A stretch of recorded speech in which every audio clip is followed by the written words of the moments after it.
Shalom semuanya, puji Tuhan. Yuk kita belajar hari ini. Bagaimana Daud itu mencintai rumah Tuhan. Tapi awalnya Daud ikut Tuhan itu di dalam status panggilannya. Daud itu gak baik karakternya, saudaraku.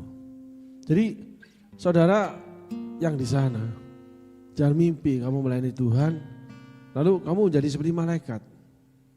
Bahkan ada beberapa tokoh Alkitab yang tanda kutip tidak terkoreksi karakternya, termasuk Daud. Beberapa karakter yang tidak terkoreksi sehingga terbawa, termasuk yang namanya Simson. Paulus seseorang yang sombong rohani, seseorang yang mantap. Orang Bandung bilang pageh, mantap, tertanam dia sama Tuhan. Satu hal aku ingini adalah menjadi satu dengan kamu, menjadi satu kematianmu, dipanggil bersama dan sebagainya. Luar biasa, mau menderitanya.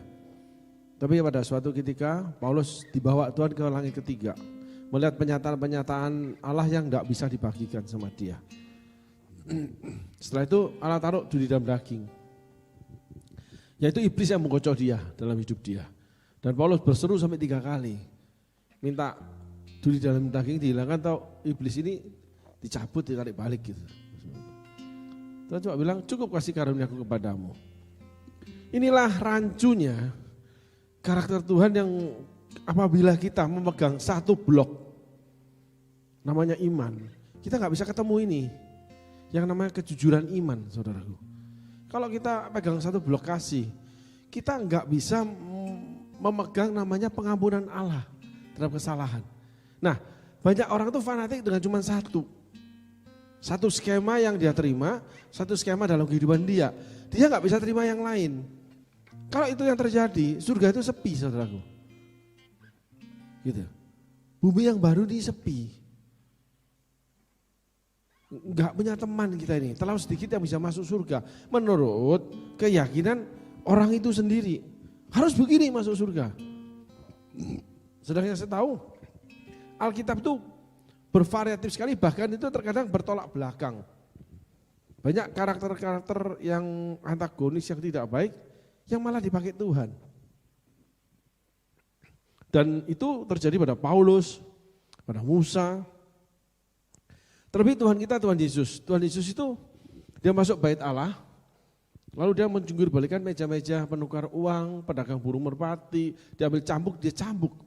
Coba bayangin, dia itu statusnya belum diakui sebagai Tuhan sama orang Farisi, ahli Taurat. Tapi dia masuk, dia jungkir balikan meja, ngamuk dari sana. Rumahku adalah rumah doa, bukan sarang penyamun. Apa urusanmu, hai Yesus? Kan begitu. Nah, karakternya dimiliki Yesus. Kalau bicara tentang orang-orang yang berpegang pada pakem kesabaran, kasih, nah itu gak kena sudah.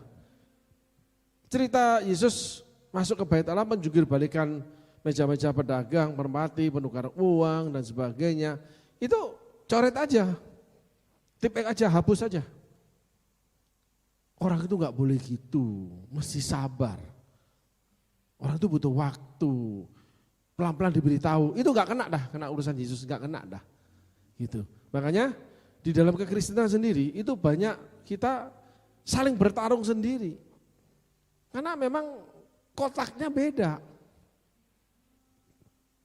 Abraham tuh, sampai tua dia. Coba bayangin 2 kali dia jual istrinya. Dikasih Hagar, terima aja. Wih, daun muda nih, enak nih, muda-mudanya daun nih. Gitu. Lalu ketika Sarah itu melakukan hal yang tidak baik terhadap Hagar, Hagar itu melakukan hal-hal yang tidak baik terhadap Sarai karena disayang tuannya. Maklum bini muda bro, gitu masih seger ya gitu. Ya yang tua layu sih, gitu banyak persoalan yang tua itu. Maka yang tua-tua minggir ya. Dilempari sendal aku main ibu. Gitu, nggak melakukan seperti Hagar. Mungkin fried chicken, oke? Pak atas, bes, dadah, wes. Gitu. Kamu ceker Ketemu smart people ceker. PK tipis mau minta paha atas dada, ceker aja. Tuh jempol tuh, itu aja lu gerayemi sudah. Gitu saudara. Nah ketika Hagar mulai bertingkah, Sarai protes. Gendaanmu itu bertingkah. Abraham cuma ngomong gini, itu urusanmu deh. Lakukan apa yang baik menurut kamu. Udah, tinggal tidur sama dia. Coba bayangin, ditengahi kayak diapain kayak diurusin enggak. Sehingga akan diusir sama Sarai. Dan Sarai itu anak manja, istri yang manja. Luar biasa, seenak EDW. Tidak terkoneksi sampai tua, karena tidak pernah ditulis pelayanannya. Saudaraku. Coba bandingkan dengan Ruth dan Naomi, hidup dalam kesengsaraan, mati di perantauan suami, mertua. Kedua-duanya akhirnya pulang ke tanah kelahiran, miskin, ngambilin sisa gandum. Akhirnya ketemu nih sama Om Boas nih. Lagi milihin beras nih, wih ini paha atas ini fried chicken ini pasti ini. Gitu. Begitu sebelahnya lihat, enggak ceker, Naomi yang tua. Gitu. Nah, Boas tidak tertarik dengan kecantikan seorang janda, tapi kejujuran, kesabaran, ketelatenan, kebaikan hati, tidak serakah, maka dinikahi sama Om Boas. Gitu saudara. Enggak ditulis Om Boas punya istri enggak ditulis. Gitu. Mudah-mudahan bagi Anda yang sudah hidup sendiri, ya ada Om Boas gitu. Tapi maaf, jangan cari smart people, percuma. PK tipis, mau gimana juga, duit tipis bray, susah kawin sama orang smart people, susah. Bercanda saudaraku. Nah, di sini Daud itu disandingkan sama Tuhan dengan Paulus sebetulnya. Karena bukunya banyak, tulisannya banyak. Daud ketika dipanggil menjadi raja, sebenarnya dia itu sudah siap secara iman. Karena dia main seruling kecapi sejak kecil, mengembala kambing domba 1-2 ekor. Umur 17 ketemu Samuel diurapi jadi raja, calon raja Israel 13 tahun diubur-ubur raja Saul. Cuma dikasih sama Tuhan jadi mantu raja, membunuh Goliat jadi mantu raja, kelar sudah loh. Habis itu diubur-ubur Saul. Itu masih salah banyak loh saudara. Tetapi salahnya tidak menyangkut dengan iman. Nah di sini bedanya banyak orang saudaraku. Termasuk konsep yang berbeda yang saat ini sedang saya pelajari karena saya ingin mengikuti konsep ini, bahwa kalau kamu tidak menyangkut iman, Allah sempat koreksi kamu kok. Allah akan koreksi kamu. Karena banyak perjalanan tokoh Alkitab itu yang tidak terkoreksi, toh dibawa Tuhan pulang ke surga. Bukan sekali selamat tidak selamat, itu saya akui yang mana, enggak. Cuman saya sedang mempelajari bagaimana Alkitab itu menuliskan hal-hal yang kotor, yang jahat, pribadi yang enggak berkenan, tapi dipakai Tuhan luar biasa, diterima Tuhan. Maaf saudaraku, biasa kalau sudah selesai membagikan persembahan, itu sebagai balas saya itu batuk-batuk terus saudaraku. Karena ya ada kekeringan lah itu, musim kering itu namanya. Nah, di sini Daud 13 tahun diproses, dia jadi raja. Dalam perjalanannya jatuh bangun sampai akhir. Saudaraku. Salomo akhir hidupnya membangun rumah berhala bagi istri-istrinya. Hampir enggak selamat tuh dia. Tidak ditulis Salomo itu berubah, tapi dia mengakui bahwa segala sesuatu di bawah matahari ini sia-sia. Permulaan dari kehidupan itu adalah roh yang takut akan Tuhan. Ternyata Salomo ini dipakai Tuhan bangun bait Allah, gak punya takut akan Tuhan. Karena akhir hidup pengkhotbah yang tulis. Pada akhirnya segala sesuatu, Salomo diajang maut tuh. Mau dipanggil pulang Tuhan. Sehingga konsep yang saya anut hari ini, kita jangan saling menghakimi deh. Karena kotaknya beda, pakaiannya itu beda saudaraku. Kalau enggak surga itu sepi. Gitu saudaraku. Yuk, kita pelajari Daud. Selamanya mentari bersinar. Yang penting kau ingin melayani Tuhan dulu deh. Tak selamanya dunia berputar, Yang penting kau datang sama Tuhan.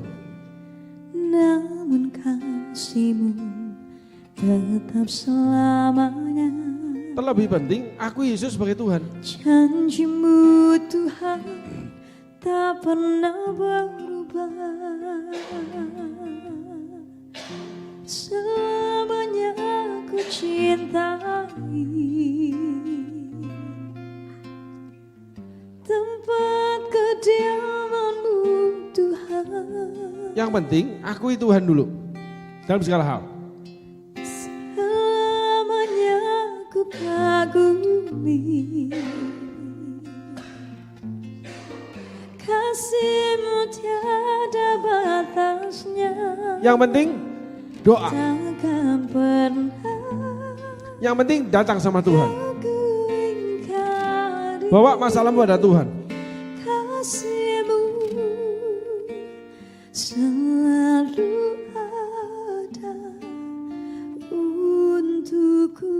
Kasus Daud dengan Batseba Tuhan ampuni. Kasus Daud dipengirikan, orang lain yang dihukum, yaitu bangsa Israel. Kita sekarang belajar dari Nabal. Nabal yang dibunuh sama Tuhan. Kalau menurut konsep saya, Daud ini kurang ajar. Tapi kenapa Nabal yang dibunuh? Kita pelajari Nabal. Silakan dibacakan.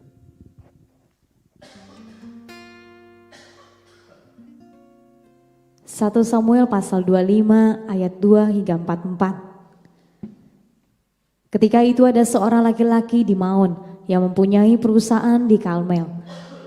Orang itu sangat kaya. Ia mempunyai 3.000 ekor domba dan 1.000 ekor kambing. Ia ada di Karmel pada pengguntingan bulu domba-dombanya. Nama orang itu Nabal dan nama istrinya Abigail. Perempuan itu bijak dan cantik, tetapi laki-laki itu kasar dan jahat kelakuannya. Ia seorang keturunan Kaleb. Nah, coba saudara perhatikan ini. Kita lihat dari ayat 1.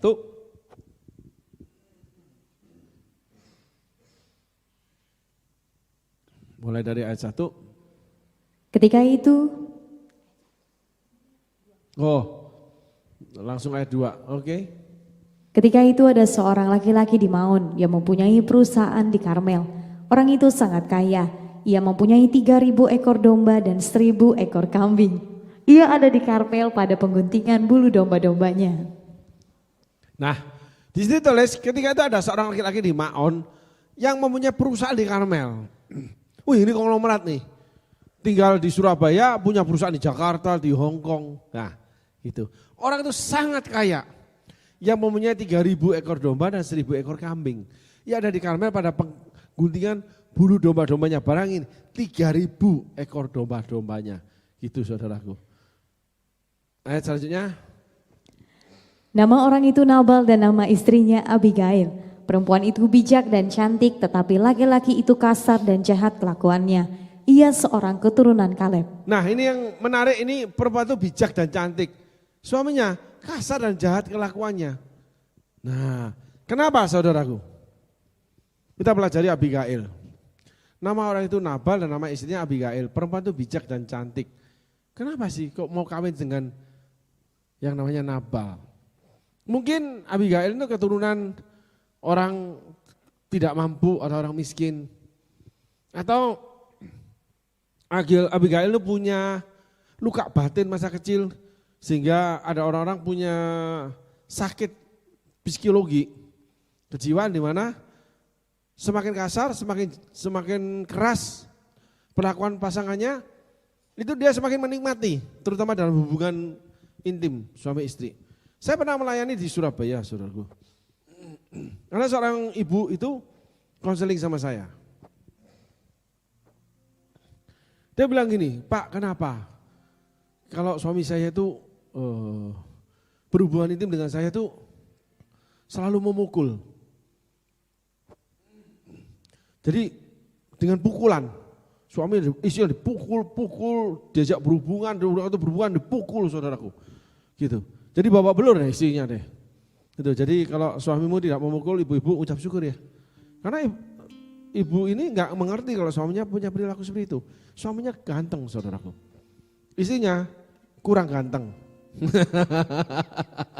Alias kurang cantik gitu saudara. Jadi kalau konseling sama yang kurang cantik yang ngomong sepatah-patah katalah. Nggak usah banyak basa-basi, percuma.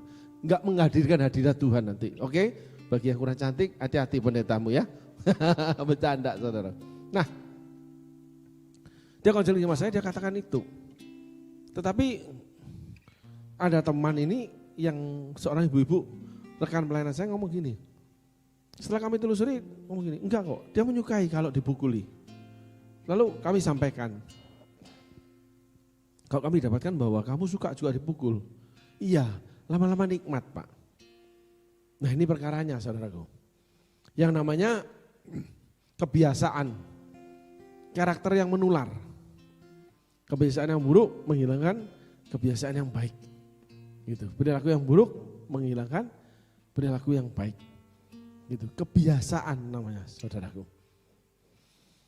Jadi kalau kita berkumpul ya sehari-hari dengan orang rajin kerja, mau nggak mau kita ini terbawa rajin kerja. Sebagai contoh, saya pernah tinggal di Hongkong 1 bulan saudaraku. Kalau di Hongkong pada saat itu, jangan coba tanya orang, cari tahu nama jalan, tempat. Kamu orang jalan, kamu colek gini, dimaki kamu sama dia dengan bahasa mereka. Mereka kalau jalan itu kayak orang lari saudaraku. Singapura masih enak, nyantai. Kalau orang Hongkong enggak, saudaraku.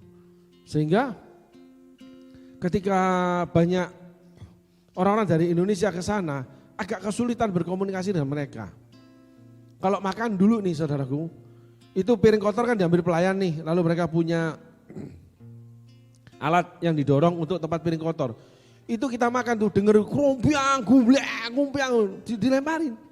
Bukan pelan-pelan ditaruh, enggak dilemparin. Lalu lapis gini, udah pergi. Naruh makanan juga lemparin begini. Tapi orang Hongkong itu kaya raya banyak, karena dia pusat perdagangan untuk China sama Asia Tengah, saudaraku. Nah, orang di sana kaya-kaya, tetapi perilakunya enggak berubah. Karena habit. Makan tuh. Itu udah biasa dia ngomong itu saudara.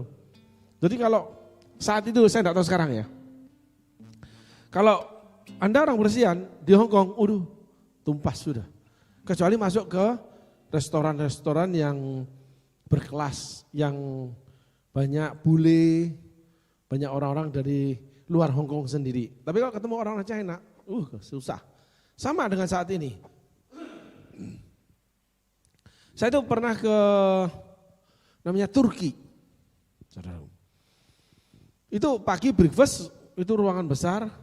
Jadi kita tuh datang ditanya kamar, lalu kita dikasih kayak satu bendera gitu. Untuk ditaruh di meja. Gitu. Dan saya taruh itu. Selesai, saya itu ambil makanan.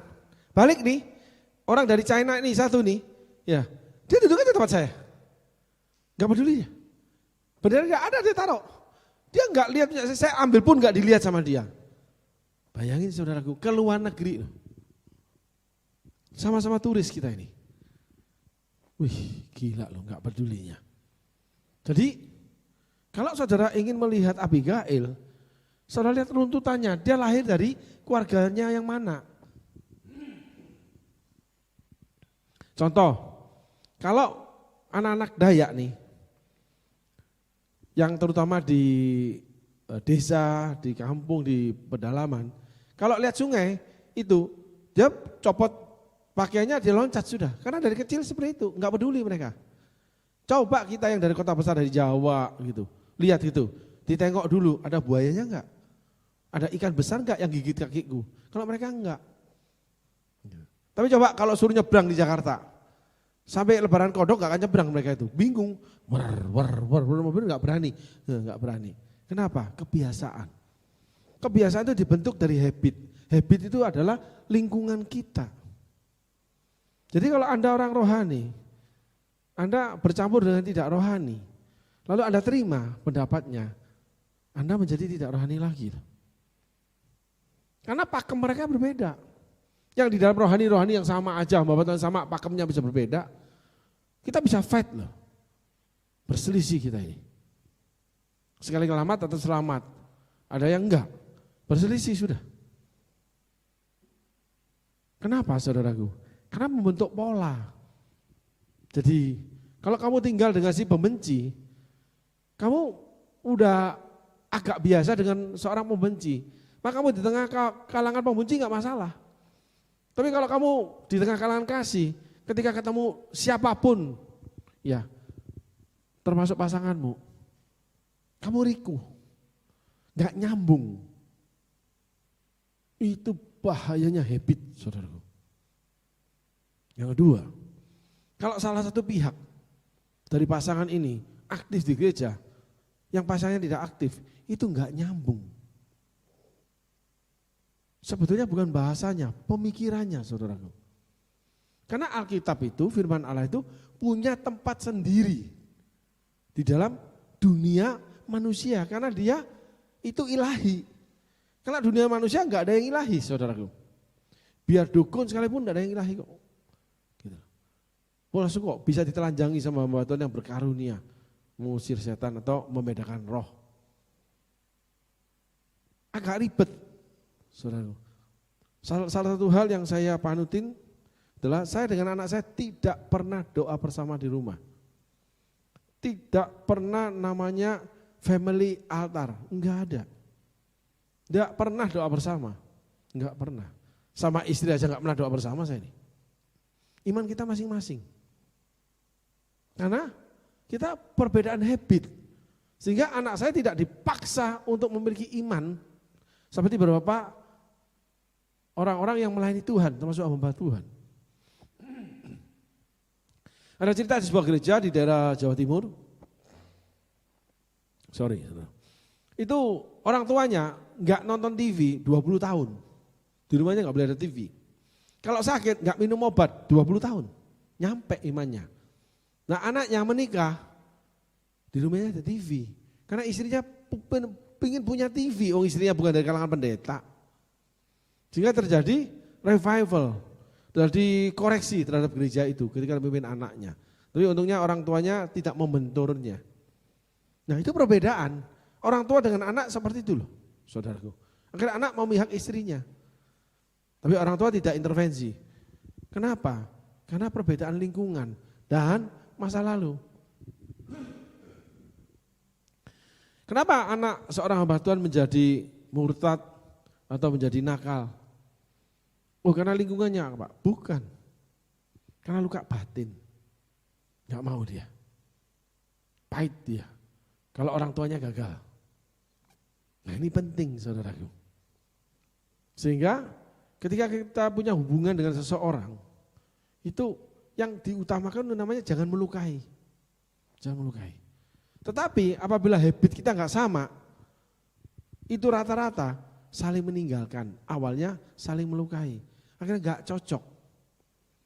Tapi kalau cocok, pasti salah satunya melakukan penyesuaian. Tapi yang diikuti yang lebih kuat. Karena buktinya konkret. Nah ini psikologinya saudaraku. Alkitab itu mengandung psikologi kok. Karena belajar Alkitab bukan belajar psikologi saya ini.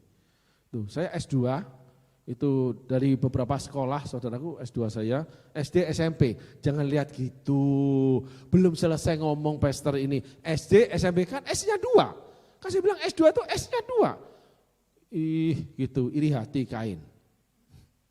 Itu salah. Nah, di situ terjadi namanya perbedaan. Saudara, habit masa lalu namanya luka batin. Gak bisa menerimanya.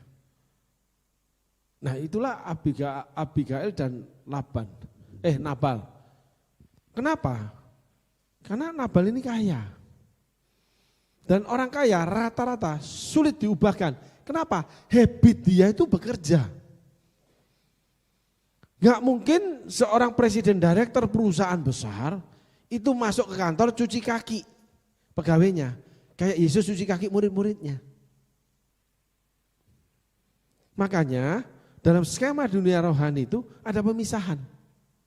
Domba, kambing, ya besi, perunggu, tembaga, perak, emas, permata, itu dipisahkan sama Tuhan. Nah, ketika saudara ambil bagian dalam firman Allah, ambil bagian dalam pelayanan, atau saudara mengambil bagian dalam dunia kerohanian, hati-hati. Saudara sering yang namanya berselisih paham. Lalu saudara lebih dekat kepada orang-orang yang sama dengan saudara, yang rohani. Kenapa? Yang dia sama dengan dia itu pasti yang lebih kuat dari dia, rohaninya. Sehingga semakin kalahlah pasangannya, suami atau istrinya. Mereka akan berselisih paham, di mana pasangannya akan semakin going down, saudaraku. Kalau tidak bisa menerimanya. Dua belah pihak akan saling menyatroni. Pasti ngomong, masih ngomong, makasih Tuhan, pasti. Ini gak bisa, ini nih orang manusia yang ngusahain. Waktu mati listrik nyala, puji Tuhan, doa kita jawab. Apanya? PLN yang nyalain. Puji Tuhan yang mana? Tuhan yang mana nyalain PLN kita ini? Kamu tuh jangan keterlaluan lah. Nah, gitu. Di gereja aja. Aku ini butuh kamu. Iya, ini lagi betul sibuk program ini untuk Tuhan. Sabar dulu. Ya udahlah, kalau enggak aku pergi ke bar aja. Atau main sama temanku dan sebagainya. Nah, ini tidak seiring jalan. Semua itu akan dicapai ketika salah satu follow. Salah satu ngikutin. Saudaraku. Tapi kalau berprinsip pada pakem, dengan rohani aja, enggak bisa follow, saudaraku. Kita kan berbenturan seumur hidup atau kita berpisah. Maka di dalam dunia rohani ada nasihat pendeta yang ada dua. Udah yang rohani yang ngalah kasih. Yang penting imanmu tetap, ikutin aja. Nah, ada yang enggak gitu. Kamu jangan tercampuri dengan hal dunia. Kamu sudah dikuduskan Tuhan. Contoh, ketika kita menjadi rohani, lalu ketemu teman-teman lama nih. Wih, Pak Pendeta dari mana? Pasti gereja. Iya, dari gereja. Ngapain? Sekarang aku nyanyi gereja. Wah, gila lu, puji Tuhan pasti. Yeah. Yang tidak seirama dengan dia, bukan orang gereja juga mungkin. Gitu. Artinya teman, jadi diolok yang baik. Gitu saudaraku. Nah, ini sekarang. Udah jangan munafik, duduk sini. Yuk kita main catur. Gitu, main catur nih. Rokok. Enggak, aku sudah ngerokok. Wih, jadi orang suci ya sekarang. Wah. Kopi, kalau kopi mau. Akhirnya terjadi gap. Terjadi ruang hampa. Terjadi perbedaan, terjadi wall, tembok. Karena orang-orang di dunia melihat orang rohani. Itu imam dari apa aja, aliran apa aja. Itu seseorang yang dekat sama Tuhan. Sehingga karena aku enggak dekat sama Tuhan, aku masih rusak, hidupku masih jahat. Lalu jalan keluarnya gimana, Pak? Ada Rasul Paulus tulis, dengan orang Yunani aku menjadi Yunani tapi dengan orang Yunani aku berlaku seperti orang Yunani tapi tidak menjadi Yunani. Contoh, rokok, ya udah ngerokok aja tapi ditiup. Enggak dimasukin paru-paru. Rokoknya enggak salah menurut saya. Racun di rokoknya yang meracun paru-paru menjadi kanker, itu yang salah. Kalau saya enggak mau hubungkan dengan bait Allah, enggak. Saya cuma bilang, gini aja deh. Pak, saya itu dilarang rokok gini-gini, padahal enggak masalah. Mana ayatnya yang tentang rokok? Enggak ada. Memang benar, kamu benar. Luar biasa. Memang enggak ada bro. Dan enggak apa-apa. Aku cuma ngomong satu aja. Gini aja deh. Aku bawa ke depan, kalau di Jawa ya, apalagi di Surabaya, kota besar itu, kamu minum air selokan ini. Gile lu, biar jadi pendeta jangan begitulah. Lah bukan itu masalahnya. Air selokan ini jauh lebih jernih daripada rokok yang kamu isap. Racunnya jutaan lebih daripada air selokan. Air selokan gampang, di hari selesai, diobatin. Kalau rokok, berapa puluh tahun kemudian ketika cancer, enggak bisa diobatin itu bro, rata-rata tewas kamu. Jadi masalahnya bukan rohani apa enggak. Gitu loh. Hasilnya. Nah ini penting buat manusia ketika bersilaturahmi. silaturahim, kata saudara-saudara kita. Hubungan dua anak manusia yang tidak mempersoalkan perbedaan. Tapi menerima perbedaan itu dengan tidak merasa lebih tinggi. Apalagi mengata-ngatai. Gitu. Maka ketika ngerokok gini, terus tanya nih teman-temannya nih, di warung kopi nih, emang boleh ngerokok di gereja? Lu ngerokok lu, murtad. Gue dikasih tahu kalau ngerokok gak boleh ke gereja, karena memang ada gereja menerapkan seperti itu. Saudaraku. Enggak, bukan gitu, gini loh, diterangin nih. Sama teman ini yang masuk gereja, bertobat, masuk gereja, mulai mendalami firman Allah. Dia ceritakan bahwa barang siapa menerima Yesus sebagai Tuhan dan Juru Selamat, dia dan isi rumahnya akan diselamatkan. Jadi Tuhan kerja. Dan Tuhan tidak bisa dihalangi dengan rokok. Tidak bisa. Saudara. Nah, ini akan menjadi perdebatan yang sengit. Demikian juga setiap hubungan, saudaraku. Ketika kita tidak memakai firman Allah, itu jurusannya berbeda.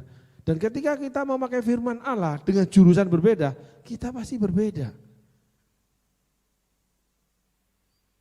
Yang semestinya harus ada yang follow.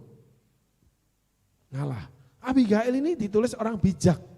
Karena dia follow. Karena menikah dengan Nabal yang jahat dan kasar. Saudaraku. Ternyata Abigail dipersiapkan dinikahkan dengan Daud nanti. Karena Tuhan mau bunuh Nabal. Daud bercerita sejak dari dalam perut ibuku, aku ditenun oleh Allah. Nabi Yeremia berkata, sejak dari dalam perut ibuku, aku sudah dipanggil sebagai seorang nabi. Paulus tulis, sejak sebelum dunia dijadikan, aku sudah dipanggil sebagai seorang nabi. Sebagai seorang rasul. Saudaraku. Nah, di sini ada yang namanya rancunya ketika kita enggak, tanda kutip, mengkalkulasi. Mengkalkulasi itu, firman itu kita pasangkan parselnya. Bahwa Abigail ini memang Tuhan punya rencana yang dia juga enggak ngerti. Seluruh umat manusia enggak ngerti di dunia. Tiba-tiba dia dinikahkan dengan Daud. Daud didampingi seorang yang bijak, karena yang lainnya tidak bijak. Gitu saudara. Melengkapi kehidupan Daud. Mungkin jatahnya hari Rabu, midweek service, Daud ke tempatnya Abigail. Main dong, siap Baginda. Gitu, the end sudah. Cerita habis sudah, kalau mau itu habis sudah. Tewas, pasti tewas kamu. Nah, di sini Daud di sana atau pada hal tertentu, Daud mengundang Abigail. Ngobrol, untuk apa? Gimana pendapatmu nih kalau soal gini?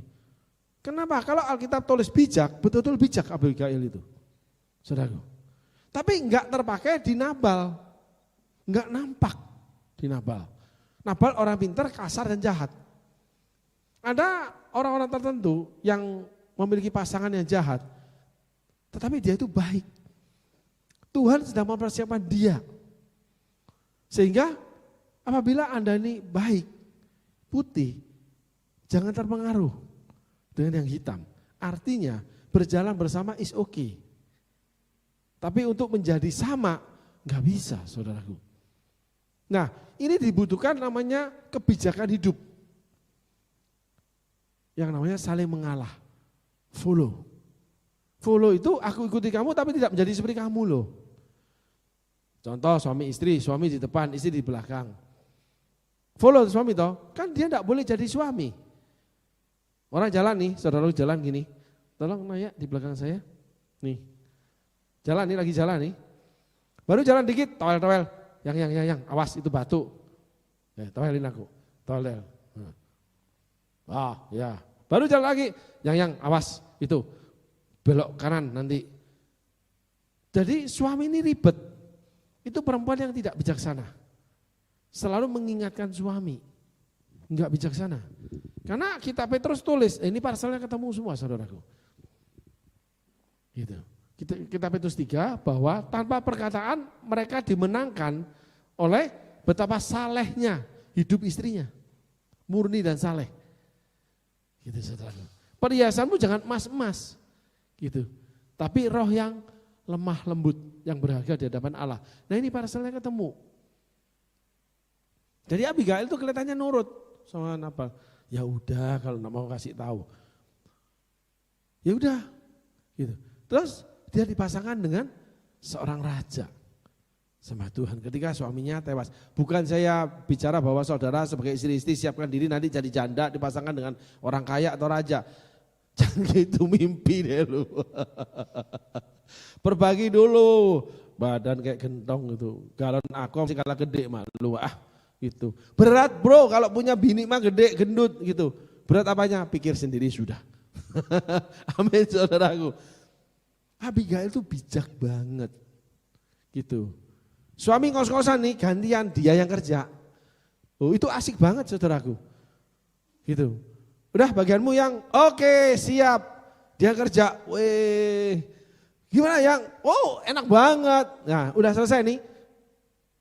Yang istrinya belum selesai. Cuci baju maksudnya.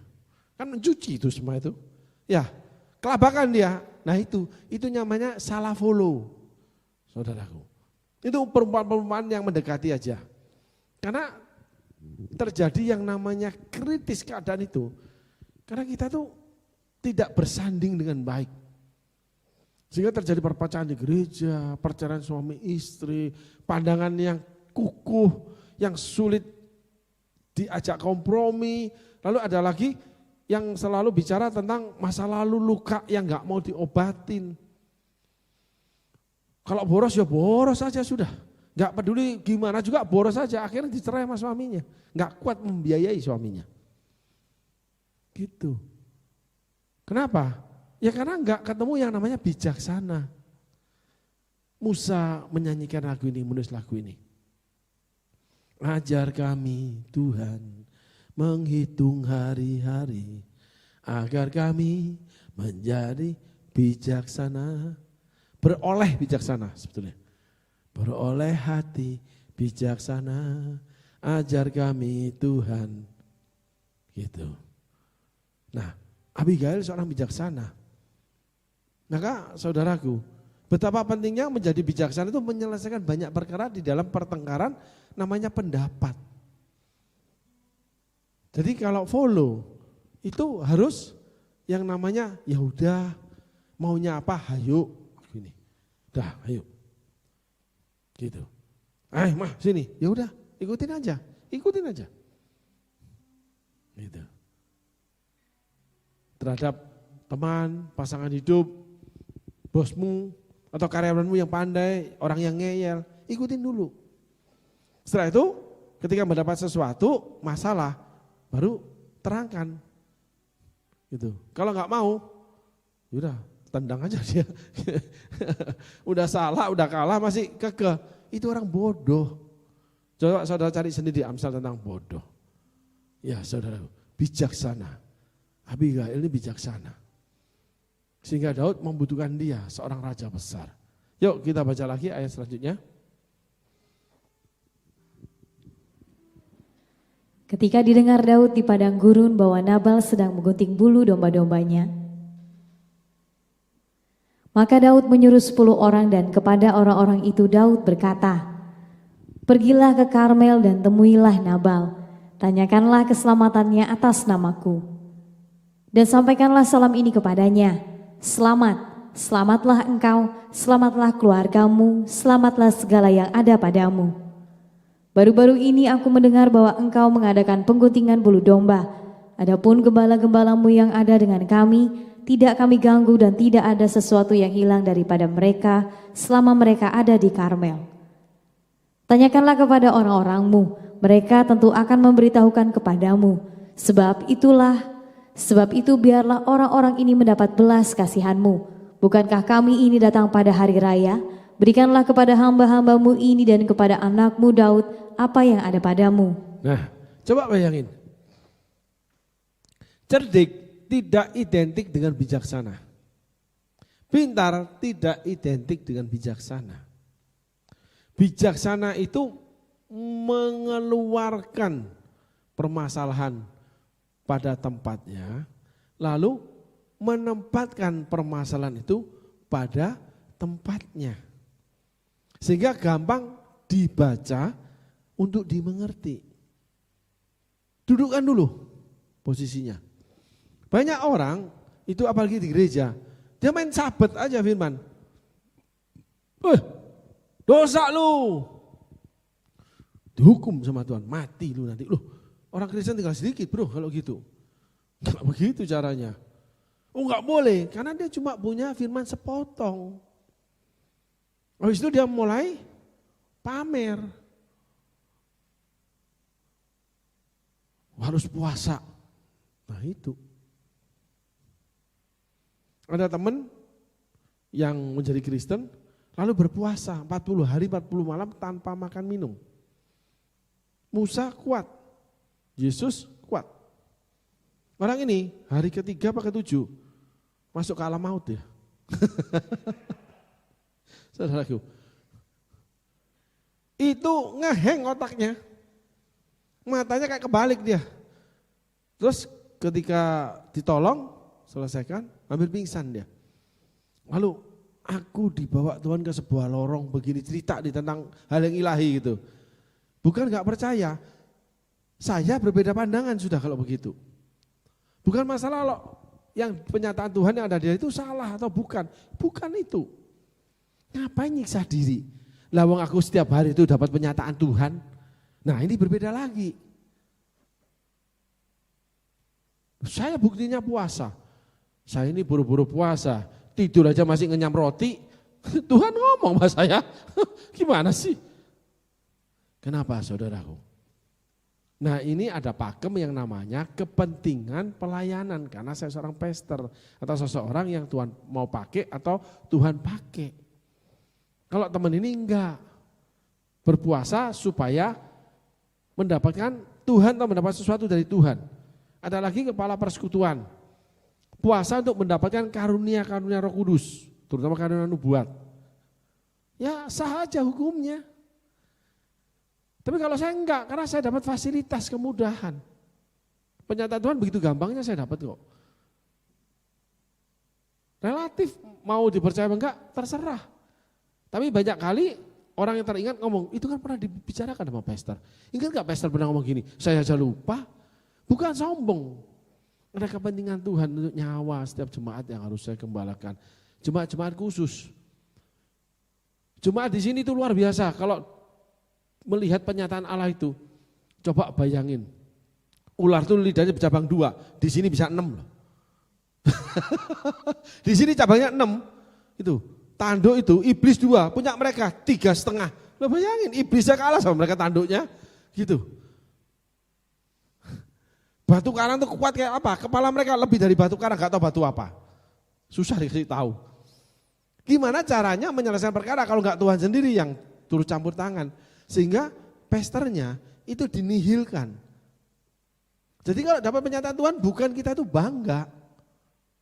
Bukan kita terus menjadi orang rohani apalagi dekat sama Tuhan. Enggak. Ada kepentingan Tuhan. Nah ini jangan diperdebatkan sudah. Nanti kalau dekat sama seseorang katanya berzina.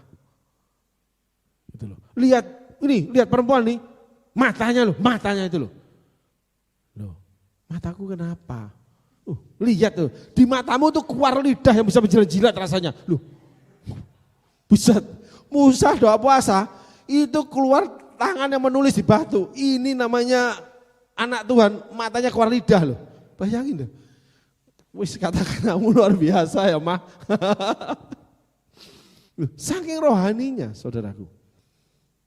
Maka hal-hal rohani itu untuk kepentingan Tuhan, bukan untuk dipertandingkan, tapi disandingkan. Nah untuk bersanding, kita harus punya wise, kebijaksanaan saudaraku. Nah kebijaksanaan itu melangkah, bukan mengalir. Kalau kuasa itu mengalir saudaraku, kalau kebijaksanaan itu melangkah, step by step. Setiap perubahan itu kita akan dituntut oleh hikmat untuk menyelesaikannya seperti Salomo. Ada 2 orang wanita yang membawa seorang anak bayi ke hadapan Salomo. Kedua-duanya mengaku sebagai ibu dari kedua anak itu. Dari anak bayi ini. Satu bayi, saudara. Mereka sama-sama mengaku. Salomo diam sejenak, lalu dia ngomong gini, ya udah kalau gitu, pengawal bagi 2. Yang ibu aslinya langsung ngejerit, spontanis keluar, jangan, biarin aku ibu palsunya. Kasih itu nyata dengan spontan, gak terus gini, mikir dulu. Dipertanyakan kasihnya. Bijaksana itu bukan kasih. Jangan salah saudara. Bijaksana jangan kasih. Beda, konsepnya beda. Bijaksana itu menimbang. Menguntungkan enggak, bahaya enggak, risiko gimana? Gimana caranya supaya lebih baik. Jangan bahaya, jangan risiko atau dikurangi risikonya dan sebagainya. Enggak memikul beban. Kalau kasih enggak, cinta itu langsung jangan. Si ibu langsung ngomong gitu. Karena anak dia, maka Salomo bilang gini, berikan dia ibu yang berteriak itu ibu kandungnya. Gitu. Kasih itu selalu jawabnya spontan, maka segala itu spontan, bukan direkayasa. Kalau rekayasa itu bijaksana, saudaraku. Untuk menempatkan persoalan, mengeluarkan dan menempatkannya pada tempatnya. Tapi kalau tentang pernyataan kasih, dialog kasih, cinta, nggak mikir dulu. Kalau mikir itu sangat tipis cintanya saudaraku. Coba saudara lihat tokoh-tokoh Alkitab ketika temu Yesus atau kemuliaan Allah tersungkur mereka. Petrus bilang, nyah kau Tuhan, aku tidak layak bagi kamu. Anak-anak adakah roti? Wih Tuhan, Petrus langsung ambil baju, pakaian, loncat dari kapal, pergi ke tempat Tuhan. Yang lainnya enggak. Karena kasihnya Petrus yang paling gede. Rindunya paling gede. Buat Tuhan. Sehingga melanggar segala sesuatu is okay. Pakai ditulis, memakai pakaiannya lalu lompat ke dalam air. Lu kan orang sedeng. Cinta itu membuat orang lupa segala sesuatunya. Tapi kalau berpikir, cintanya tipis banget. Hati-hati. Cinta butuh kebijaksanaan Pak. Ya, dalam menganalisa. Namanya bukan cinta. Masalah. Atau perilaku. Tapi kalau penyataan cinta, itu spontanitas saudaraku. Enggak bisa. Karena enggak bisa dibuat-buat. Daud ketika tegur Nabi Nathan, langsung ngomong, aku sudah berdosa terhadap Tuhan. 2 Samuel 12. Karena Daud cinta Tuhan banget. Maka dia jadi biji mata Allah. Yuk kita kembali ke firman. Saudara pandai menganalisa firman, mengertinya, dan lalu melihatnya untuk mengatakan kepada diri saudara, hati-hati termasuk hari ini tentang bicara bijaksana, cinta atau perbedaan. Itu yang ada pada kisah Daud dengan Nabal, yang tersangkut dalamnya Abigail. Tolong ayatnya, ayat 4 ya. Tanyakanlah kepada orang-orangmu, mereka tentu akan memberitahukan kepadamu. Sorry, ayat 4. Ketika didengar Daud di padang gurun bahwa Nabal sedang mengunting bulu domba-dombanya, di padang gurun nih jauh nih, Daud itu pinter, cerdik dia. Dia taruh orang-orang untuk memberi laporan lalu dia bagiin fee, komisi.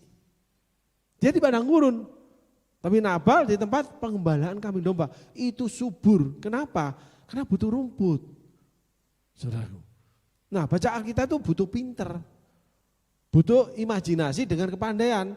Jadi ngomongnya enggak ngawur saudaraku. Ya, tolong diperhatikan. Ketika didengar Daud di padang gurun bahwa Nabal sedang mengunting bulu domba-dombanya, ayat 5. Maka Daud menyuruh 10 orang dan kepada orang-orang itu Daud berkata, pergilah ke Karmel dan temuilah Nabal. Tanyakanlah keselamatannya atas namaku. Itu betul-betul kata preman itu. Gitu. Tanya keselamatan dia dari mana? Amannya dia. Itu. Daud itu preman, saudaraku. Tapi kita tahu Daud itu diterima Tuhan jadi biji matanya Tuhan. Jadi engkau hari ini yang kelimpungan, merasa salah, masih berbuat salah, nyantai aja bro. Yang penting Kamu mau datang sama Tuhan, yang dipertaruhkan cintamu sama Tuhan ini loh yang menyelamatkan kamu. Apapun keadaanmu. Kamu datang sama Tuhan, ngomong sama Tuhan, letakkan sama Tuhan. Hari ini saya diperintahkan mendengar 3 penyataan Allah. Yang saya akhirnya nggak tahu mesti memilih yang mana.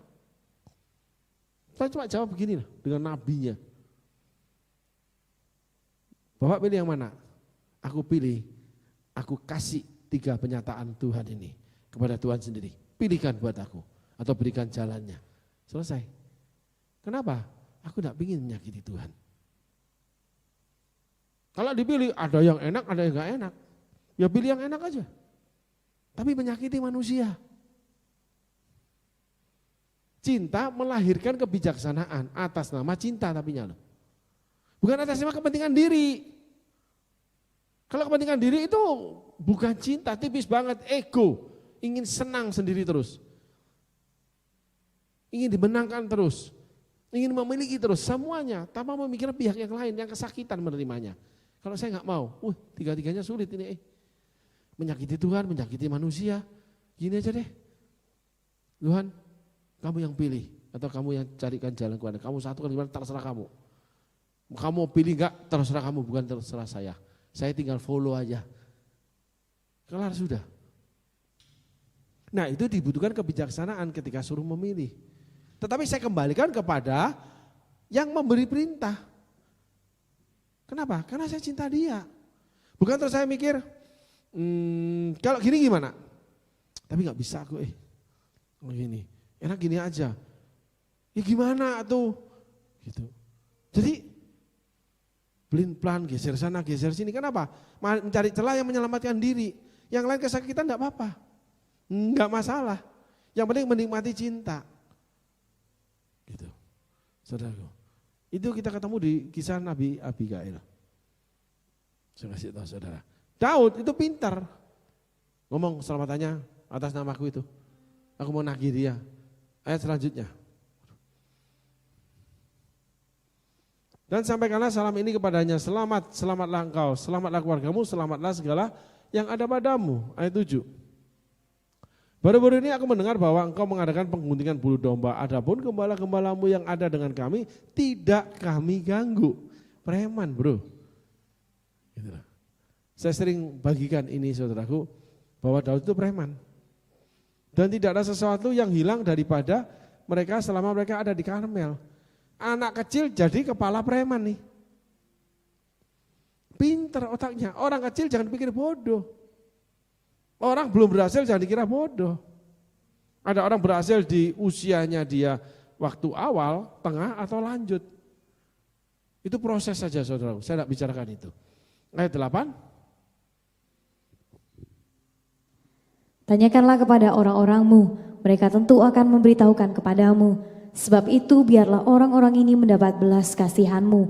Bukankah kami ini datang pada hari raya?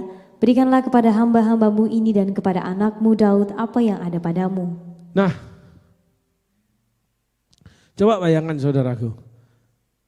Daud bicara itu menekan dulu, lalu belakangnya baru rendah hati dia. Ini orang pintar. Dia ketemu Nabal, dihadapi dulu dengan kekuatan dia, mengingatkan Nabal. Habis itu dia rendahkan diri. Kenapa? Ya kita lihat titik akhirnya. Apa sih yang Daud ingin kerjakan? Perbedaan Daud dengan Nabal dengan Abigail. Ayat selanjutnya. Ketika orang-orang Daud sampai ke sana, berkatalah mereka kepada Nabal atas nama Daud tepat seperti yang dikatakan kepada mereka. Kemudian mereka menanti. Tetapi Nabal menjawab anak buah Daud itu katanya, siapakah Daud? Siapakah anak Isai itu? Pada waktu sekarang ini ada banyak hamba-hamba yang lari dari tuannya. Nah, Nabal ini orangnya pinter tapi gak punya kebijaksanaan saudaraku. Dia tahu Daud ini lari daripada Saul. Maka dia sebut, dia tantangi siapakah Daud? Siapakah anak Isai itu? Pada waktu sekarang ini ada banyak hamba-hamba yang lari dari tuannya. Memandang orang dengan masa lalunya itu paling mencelakakan kita. Kita tidak pernah tahu perkembangannya. Saya sering ketemu teman saya ketika zaman saya susah sebagai hamba Tuhan, ya. Terus ketika zaman saya rusak sebelum jadi hamba Tuhan, yang susah dulu. Saya pernah ketemu teman pelayanan di sebuah gereja yang sama-sama susah. Dia pernah masuk penjara. Ya, suami istri itu saya kenal, ya sama-sama lain di sebuah gereja. Jadi kami itu sama-sama nakal. Sementara Pak Gembala ini nama besar Pak Gembala kami itu. Khotbah, kami itu ke toilet turun berdua nih, lapar, turun ke bawah nih, itik, turun ke bawah, mau ke toilet kan, itik. Kan hambanya nggak boleh toh, Pak Gembala sedang khotbah, saya sebagai full timer di sana. Ya. Lalu Pak Su sini makan, semangkok berdua, karena nggak punya duit, berdua semangkok berdua, ayam, yuk, us makan, benar makan habis berdua nih, bayar 5.000. Suaminya lihat saya pakai dasi baru, bagus, harganya cuma 20.000, saudara saya beli di mall di Surabaya kebetulan murah. Itu 20.000. Dasimu bagus. Mau tah? Mau. Kamu dipakai apa? Gampang aku beli lagi. Dikasih apa aku? Nih, ambil. Gitu. Karena kami merasa akrab. Apalagi sama-sama hamba Tuhan yang gak punya duit. Kan di sana ada jemaat, ada pekerja semua yang punya duit. Udah. Setelah beberapa tahun kemudian ketemu aku ini. Aku diundang seorang keluarga kaya. Lalu untuk melayani anaknya yang didatangkan dari Amerika. Perempuan, gitu. Sekolah Amerika tarik pulang untuk mendapat suara Tuhan. Wih, luar biasa orang-orang ini, gitu. Aku di rumahnya pagi-pagi diajak breakfast di hotel, gitu. Kamarnya dia kayak kamar hotel, betul-betul kamar hotel yang biasa kalah sama kamarnya yang disediakan. Bagus banget. Dah, saya diajak makan di hotel. Ini pengusaha itu asik banget. Dia seseorang yang memasang AC pada waktu itu seluruh mall di Indonesia dia yang pasang. Perusahaan dia yang pasang. Tidak salah dia join dengan kakaknya atau gimana saham dia 50%, maka kaya raya dia. Nah, dia duduk itu kakinya diangkat saudara di kursi, dilipat kayak orang sila gitu, dia makan. Cukup kaget saya lihat, buset orang ini wong sugih kayak gini. Tapi saya belajar dari dia. Setelah makan dimsum, kita makan dimsum itu turun, terkenal restoran breakfast hotel ini dimsumnya mahal gitu. Turun, ketemu teman pelayanan itu tadi. Temu saya, dia di depan lift saudaraku, ini lift ya, gitu. Coba sih, satu orang di sini, ya 2 orang boleh deh.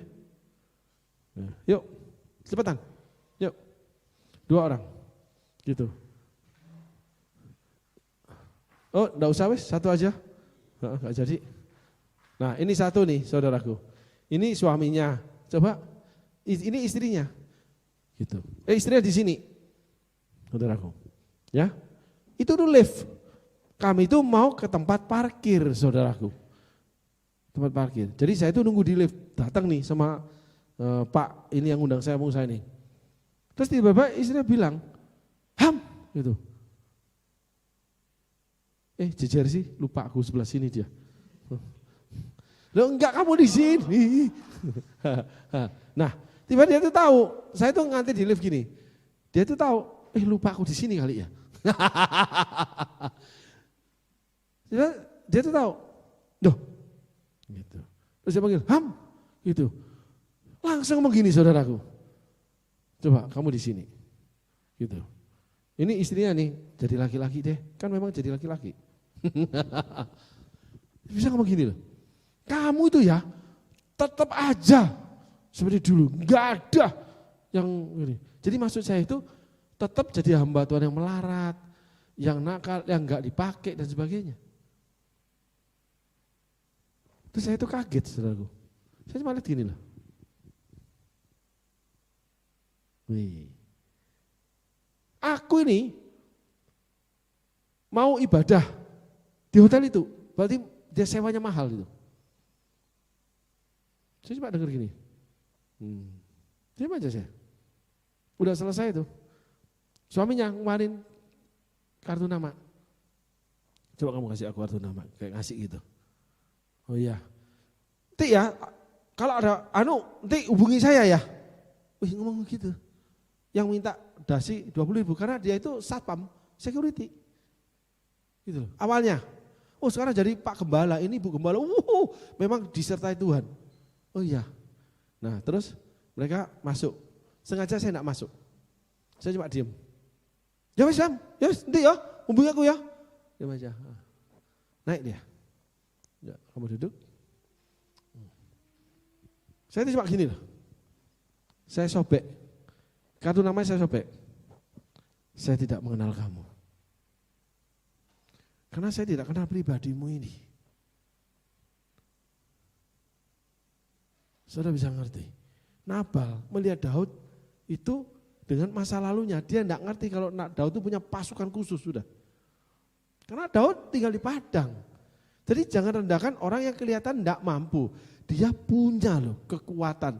Siapa tahu seperti Daud yang diasah sama Tuhan.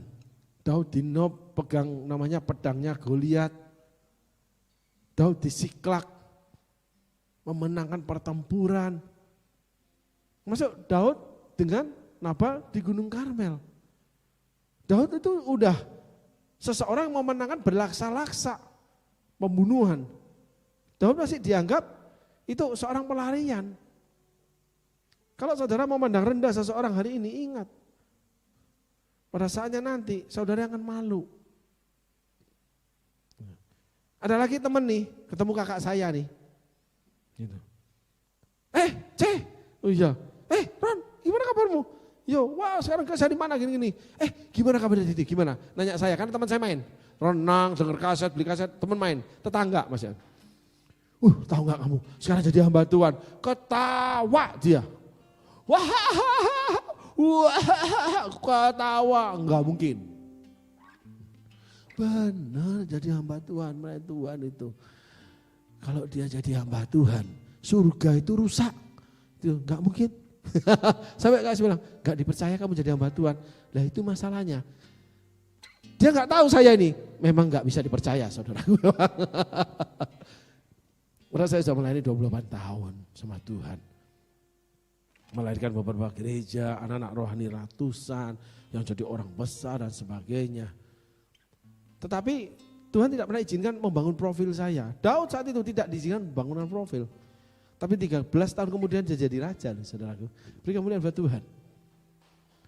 Jadi saudara tidak bisa memandang rendah seseorang. Salomo dipenuhi hikmat, belah itu. Tapi cintanya kuat seperti maut Daud ini. Membawa dia menjadi seorang raja yang penuh kesalahan. Nah ini sudah jelimetnya Allah. Saul pinter, Salomo pinter. Lah Daud sekolah nggak pepek, jadi seorang raja. Dikirimi pertama 400 orang yang diuber-uber utang, penuh masalah hidupnya, yang pahit hati. Udah lengkap dihina itu udah pantas banget. Tapi Daud itu punya satu, cuma cinta Tuhan. Cintanya itu melonjak itu loh ketika namanya Goliat menghina Allahnya orang Israel. Gitu. Enggak bisa. Nah, itu cinta yang melonjak. Gimana ya? Nah itu sudah, tanda-tanda cintanya udah tipis tuh. Mikir, lama mikirnya itu. Wah, enggak penuh pengharapan ini cintanya. Karena cinta tidak butuh kebijaksanaan. Cinta itu lahir dengan sendirinya, saudaraku. Daud itu kita enggak tahu kapan cinta Tuhan. Paulus itu kapan cinta Tuhannya kita juga enggak tahu. Musa juga enggak tahu. Banyak orang ketemu Tuhan, cinta Tuhan, tapi cintanya membawa pada kematian. Ukurannya cinta nih loh, saudaraku. Yang surut. Namanya buih cinta. Karena cintanya mengandung kesenangan. Ini kaya. Wih. Zaman dulu saya sebelum menikah. Yang terakhir saya itu kemana-mana bawa handphone. Motorola yang besar itu, yang film-film Hongkong itu yang ada antennya. Itu zaman itu di Indonesia cuma ada 1.000. Saya ingat harganya 13 juta lebih. Zaman itu loh, 40 tahun yang lalu, 30 tahun, ya 30 tahun lebih yang lalu. Gitu. Di Indonesia 1.000, di Surabaya cuma berapa? Saya tuh beli satu, dapat satu. Jadi orang kalau lihat saya duduk pasang itu, handphone itu saya taruh di meja, orang itu ini orang kaya banget. Dan yang naksir saya, gak kayak Ika. Jomblo abadi. Yang ditaruh cuma rambut aja. Tanpa modal dia. Bercanda saudara tahu. Tidak apa-apa ya keterlaluan dikit ya nak. Pahit hati aja. Nah. Orang lihat saya itu waduh. Hebat banget. Sehingga kecantollah seorang bos perempuan mas saya. Lalu saya diajak nikah. Cantik orangnya saudaraku. Udahlah hubungan sama saya luar biasa, modal keluar dan sebagainya, akhirnya saya diajak nikah. Tiba-tiba saya ketemu dengan seorang wanita, seorang gadis. Itu yang poni, rambutnya panjang segini, pakai kaos t-shirt, celana jeans biru muda, sepatunya kayak bakpo, itu yang paling benci sudah saya. Saya cuma lihat dari jauh gini loh, wah manis juga sih dia, wis kan gitu, wis. Udah nih, selesai nih. Saya itu berdiri di lounge-nya. Gitu. Lalu saya pergi ke toilet, bagaimana saya balik, itu wanita muda ada di tempat saya. Wih, cool man, cool. Langsung, sorry ya. Nih, wis, minum. Wih, gaya cool gitu. Terus gaya gini. Sebentar. Gitu. Udah selesai nih. Wih, basa-basi politik biasa lah, namanya orang kaya ya kan, kayak monyet kita ini gitu loh. Nah, udah makan belum? Udah belum. Pulang sama siapa? Oh enggak, berdua sama temennya sama wanita. Ya oke, makan bareng yuk. Ya, udah makan nih, masuk nih ke restoran di hotel saya bawa nih. Wih, enggak kayak kalian ini duit tipis, mana bisa Pak makan di hotel? Mau apa nasi goreng, bubur aja. Iya, bubur. Begitu dihidangkan, hati-hati panas. Wih, diserah gini. Ya, itu mulai jompa cabai, dipelet kuntilanak begitu. Udah selesai nih. Udah. Lalu saya beri kartu nama. Ini kartu nama saya. Habis itu kami bertemu makan. Saya ngajak makan gitu. Nah, pada suatu saat dia ini pulang ke daerahnya. Setelah beberapa saat lagi telepon saya. Aku datang, aku ada di Surabaya nih. Oh iya, itu kamu di mana? Aku di jalan ini, di sini. Oh ya udah, nanti malam kita makan ya. Makan lagi nek. Jangan diajak minum teh aja. Bukan gadisnya nggak mau, mertuanya itu yang nggak mau. Wah anakku sengsara ikut kamu ini. Udah makan nak, nggak mah. Kamu ngapain aja? Temenmu itu ngajak apa-apa? Duduk sih mah, iyo di gembrang-gembrang itu teh tawar 2. Bercanda saudaraku. Udah selesai nih, di jam 6 aku jemput. Dan kesan yang saya buat pertama, ini gadis ini ngomong sama saya ketok. Saya cari dia itu. Pas jam 6 persis tuh, saya datang.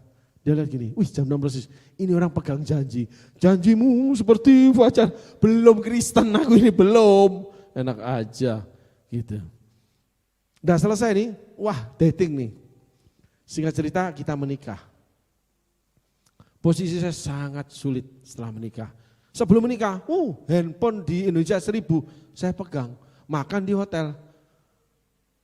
Setelah ikut Yesus, enggak makan-makan saya nih. Keluarga saya juga makan juga susah. Nah, di situ namanya perseteruan cinta. Saudaraku. Jadi yang pertama cinta yang spontan. Saya percaya Abigail orang yang bijaksana, Nabal ini orangnya luar biasa pinternya. Ya. Maka Abigail ini di lobi mungkin, tapi kasar dan jahat. Kenapa Abigail itu mau kawin sama Daud? Daud itu orangnya perayu ulung, lembut kalau ngerayu. Dia main kecapi untuk Tuhan soalnya. Makanya sering memuji Tuhan, sering nyanyi buat Tuhan. Itu akan membawa dampak kamu punya habit sama Tuhan. Menjadikan kata-katamu tuh bisa lembut. Kata saya, bukan kata Tuhan. Gak ada firmannya itu. Langsung amin, amin Pak. Kata saya, bukan kata Tuhan. Nah, di dalam cinta itu ada namanya spontanitas. Kita coba lihat, saudaraku ya. Nabal itu kasar, jahat. Dia itu lihat masa lalu Daud, saudaraku. Tapi Abigail itu orang yang bijaksana dan cantik. Kita nggak tahu cara ngelamarnya nih, Nabal ini. Tapi yang penting dia kaya. Kenapa Abigail tertarik sama Daud? Lanjut saudaraku. Masakan aku mengambil rotiku, air minumku, dan hewan bantaian yang kubantai bagi orang-orang pengguntingku untuk memberikannya kepada orang-orang yang aku tidak tahu dari mana mereka datang. Lalu orang-orang Daud itu berbalik pulang dan setelah sampai, mereka memberitahukan kepadanya tepat seperti yang dikatakan kepada mereka. Kemudian berkatalah Daud kepada orang-orangnya, "Kamu masing-masing sandanglah pedang." Lalu mereka masing-masing menyandang pedangnya. Daud sendiri pun menyandang pedangnya. Sudah itu kira-kira 400 orang maju mengikuti Daud, sedang 200 orang tinggal menjaga barang-barang. Persis seperti kisah Ziklag. Ini 400 orang nih, orang-orang yang bermasalah itu. Nabal nggak tahu kalau 400 orang ini sudah ahli. Kenapa? Hidup yang kejepit. Orang kalau kejepit, ahli berbohong, ahli bersilat lidah, ahli mencari namanya jalan tikus. Jalan keluar. Pepetin dia. Pasti dia ngomongnya bohong. Tetapi orang yang bertobat, ketika dipepet kita, dia akan membutuhkan waktu untuk berpikir, lalu mulai menjawab. Dia menjadi bijaksana. Sehingga bijaksana itu ada dua. Ya, karena cintanya tipis. Atau, bukan atau, ya atau sih, atau dia bertobat hidupnya, ikut Tuhan sungguh-sungguh. Sehingga dia enggak ingin bohong, dia mikir dulu. Yang bisa dia genapi. Gitu. Nah, saya ceritakan ini kenapa saudara? Karena di dalam hidup itu semua complicated. Karena spirit manusia, roh manusia, hati manusia itu kaya. Dari perut ibu ditenun, lalu dari perut ibu dipanggil Tuhan, yang satu jadi nabi, yang satu jadi rasul.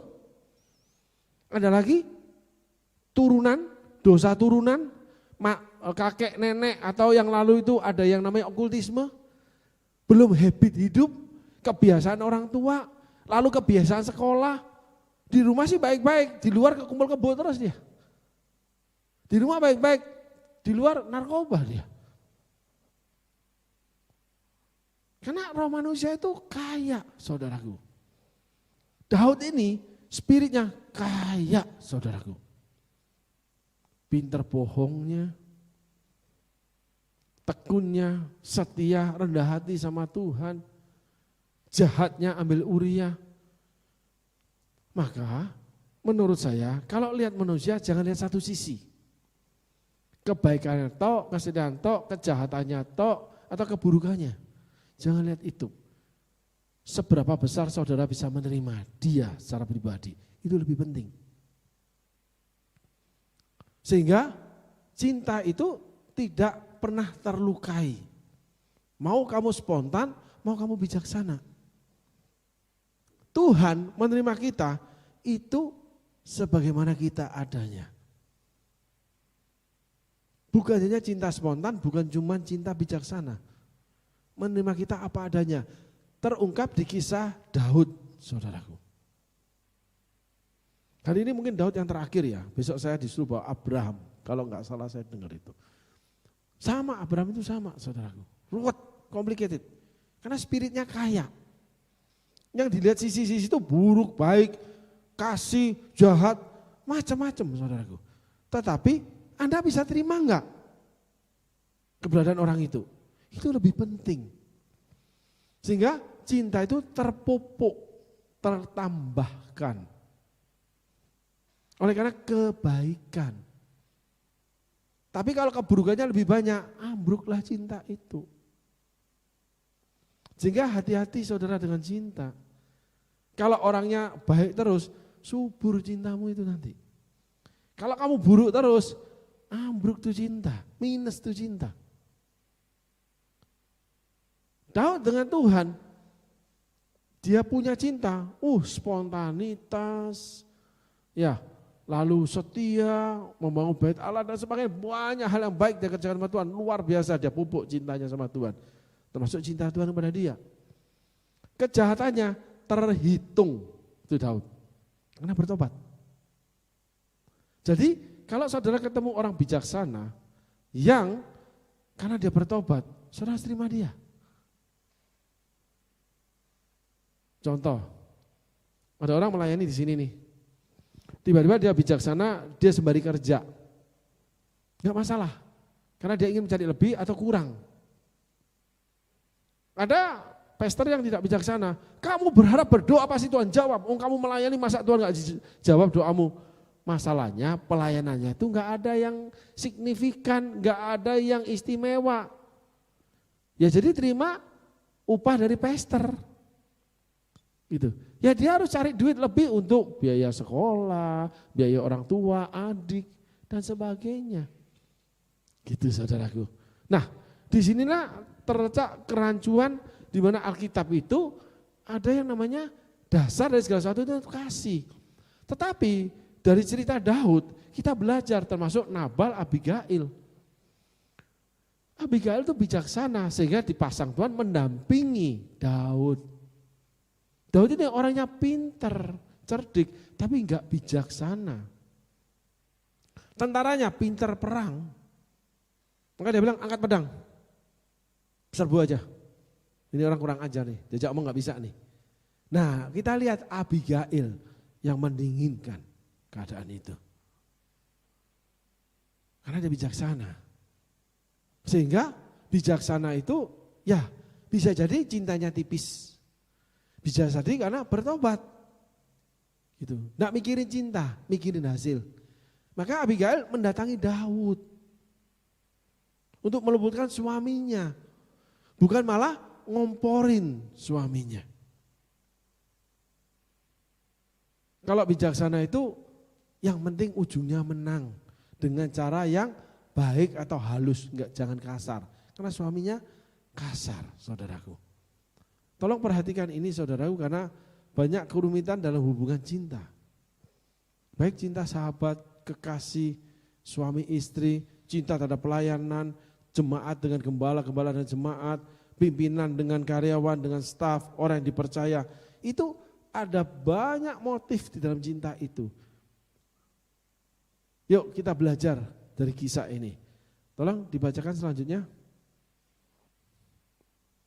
Tetapi kepada Abigail istri Nabal telah diberitahukan oleh salah seorang bujangnya, katanya, ketahuilah Daud menyuruh orang dari padang gurun untuk memberi salam kepada Tuhan kita, tetapi ia memaki-maki mereka.